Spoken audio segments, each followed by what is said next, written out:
Lady Lily back with another video, and I present to you The Quad Season 2, Episode 10, the season finale. So the show picks up from last week, and apparently Eva and Sydney is going at it in response to what happened with her being caught having sex with Jason. Eva keepers there pretty much overnight, and Sid just really wants to know what is wrong with her trying to move on, having and her having sex with Jason. So Eva finally comes out and told her that they had an affair. Jason proposed to her, she declined, and basically, getting with Sydney was his way of payback. So Sydney said she knew. She said now she know why her dad felt the way he felt, because he was married to a whore. And then Eva just slapped the hell out of her, and she said she pretty much didn't want to be bothered with her ever again. From there, Eva gets a call. She goes to visit Vice President Pettyway, and Caesar is there to meet her at the door. He pretty much informed her that Pettyway's wife had a heart attack and she passed away. He is numb and he's really not, having visitors. But what happens is their fraternity brother shows up with food, and Caesar lets him right in. And he tells Eva he's just being a friend and he's not just let everybody in, given the circumstances. So Eva said to let him know that she gives, her deepest sympathy, and she wanted to stop by because she felt it was the right thing to do. Sad Moms comes to visit him. He's pretty much off to go to a meeting, and she really wants to know how he's feeling, what is the game plan. And Sad pretty much said he's not ready to be a baby daddy. And she said, well, you want you to come over to the aunt's house. And he said, I don't want everybody in my business. She said, well, she pretty much knows. He said, damn, now the whole world gonna know. So he left his mother to tend to a meeting. Bojan is packing up his stuff. His family is there, his mom and dad. The dad keeps calling him crazy. He said he is not crazy. And the mom was saying, he was like, you can't leave. You're stuck here. You better finish out at Color U. And then he was saying, the mom was saying, won't you just apologize to coach? Not for the sake of getting back on the team, but, it's just the right thing to do. And then, dad said, he said, that's a stupid thing to say, And Bojan's really convincing his dad, look, I'm not crazy. I'm not crazy. And then the mom asks Bojan dad to step out and give them some time alone. So she tells Bojan to get on the bed and tell him to close his eyes and meditate and calm down. So he does that. A group of students goes to meet Dr. Fletcher because they just can't believe that this building is getting ready to be taken over and converted into some technology building. Eva says she is with them. She doesn't agree what's going on, and they should, really do something about it. Take a last stand, as they say. Broma is on her way out, and she is greeted by Sid's mother. She pretty much asks Brahma what she's planning to do. Brahma says she doesn't know, and apparently Brahma has not told her parents. So Sid mom is offering to be there with her and take her to go get an abortion. She said, Sid's really not ready to be a dad. He said that. And then she said, I don't know if I'm ready to be a mom. So she said, it's nothing else really left for her to do. Even the students go meet with the tech billionaire who's going to take over the building. And he was saying, I know you pissed off, but we're, getting ready to add something explosive to that building campus. And, and it's still going to be in the legacy of, Mr. Smith. The student's not buying it, and he said, okay, let's take a vote. I'll put up a poll, and if your students don't want to see this be transformed into an innovation type building, I won't touch it. But if they will, I do, which was just really a ploy. So Bojan goes to talk to Coach, and he realized that he needs some help. And Coach is saying he agrees, and he is recommending that Bojan go see a therapist at the Student Health Center. Eva went to go meet with the board. One last ditch effort in trying to save this building, because technically the merger hasn't took place yet. And the board is pretty much telling her it is what it is with this building. She's not in agreement, and they pretty much said we're gonna recommend to the board of trustees that you put in for a resignation. And Eva said, I worked too damn hard and put up with too much. They want to have to fire me or put me out in order for me to leave. So from there, Perry Way is at the funeral home. He's meeting with the funeral director. He pretty much, they asked him, was he doing this alone? He said yes.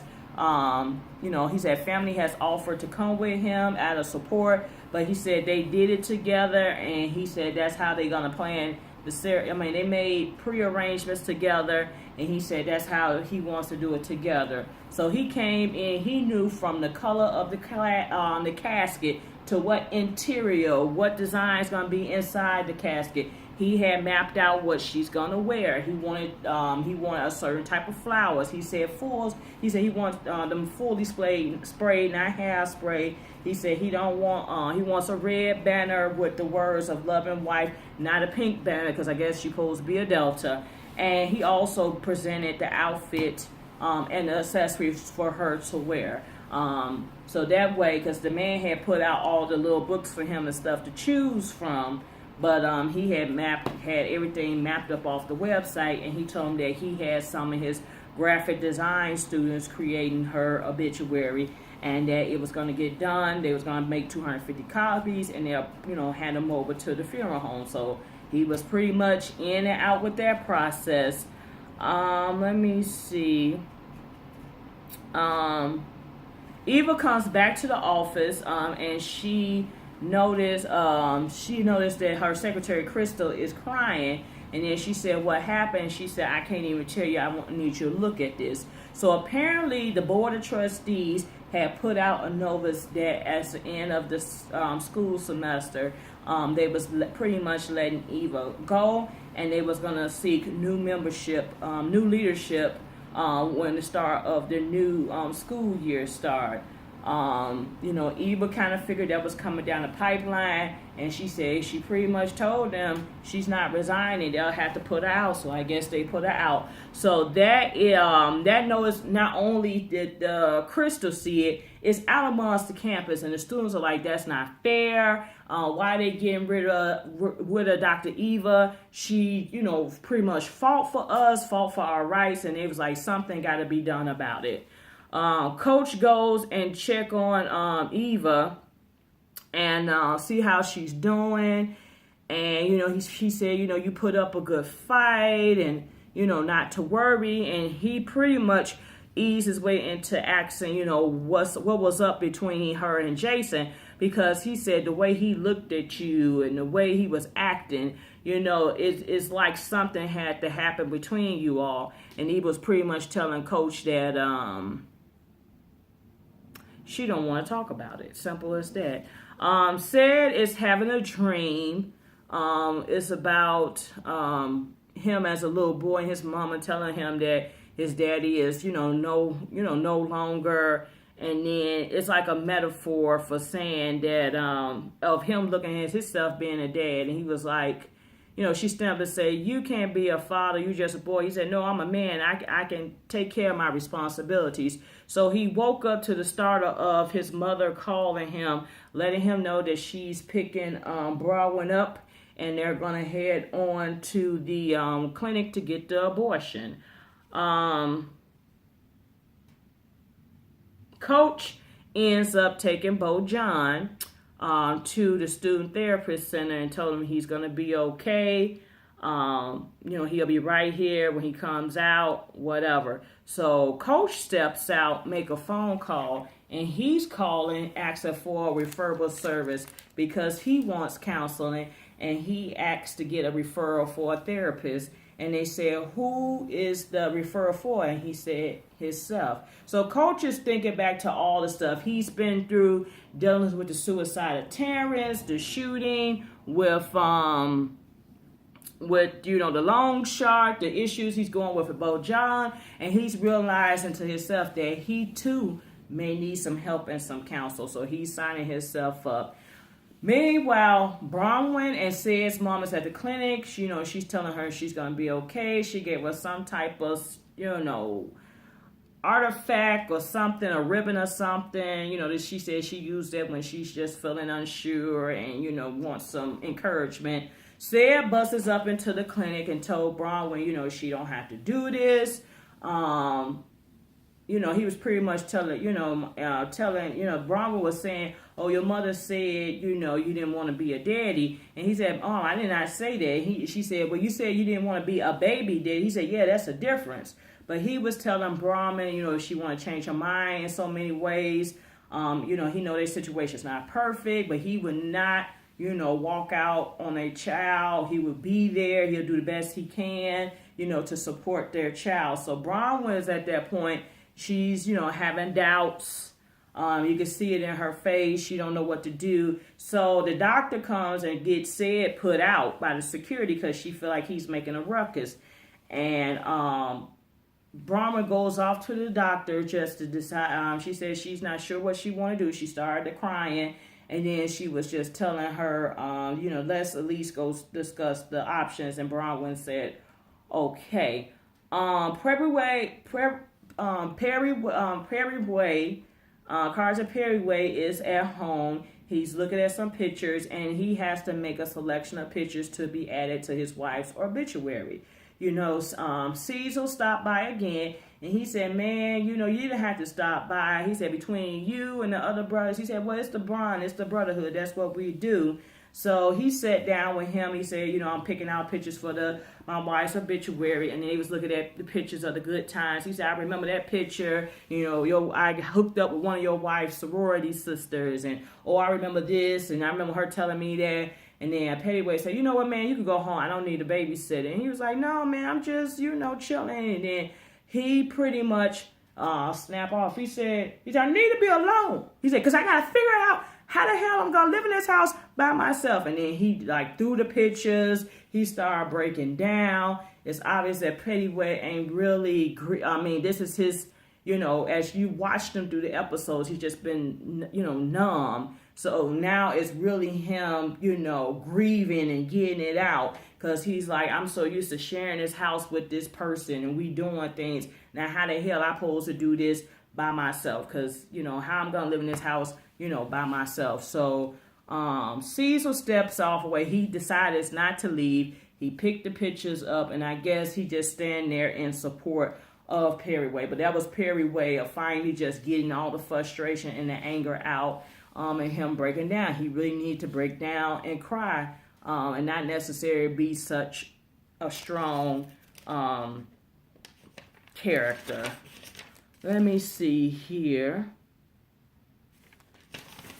Am I missing some notes? Am I missing some notes? I didn't finish writing the last scene, but I could tell you pretty much what happened. So, the GAMU students, Sydney, Miles, Said, Noni, Madison, a bunch of the other students that have been in the show this semester, they pretty much get together and they decide they're gonna burn down Smith Hall. They're in all black. They're really doing this in reference to what the slave owner did. He burned down the place or something. It was a place that he took the slaves to, that site.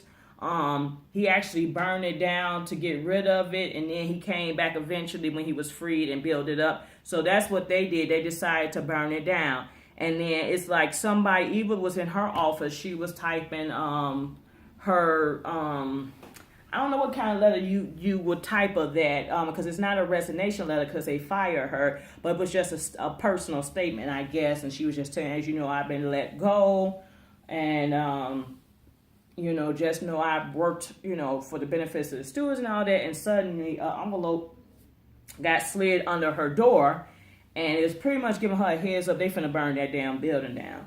So Eva comes, she's running along. She didn't stop it, but she sees that Smith Hall is going up in flames. And it just shows all the students like walking off. And they're looking at her, and even little Sydney's there walking off looking at her. And then it goes off, the end of the episode. So they did show, like said, doing a video, the Rise Up video, rapping and stuff. So that's pretty much it. That is the end of season 2. So we'll see if there's a season 3, but I really did enjoy it. I really felt they was like social conscious this semester. I mean, I keep saying this semester. Well, I guess it would have been focused on the semester, right? But I really feel like they was really social conscious this season. And it was like some real life topics, real life situations. And I really felt they build from season 1. So that is it. That is all. Like, comment, subscribe. Stay tuned for more videos. Have a good evening. And I will continue on reviewing the Housewives of Potomac for season 3. Thank you.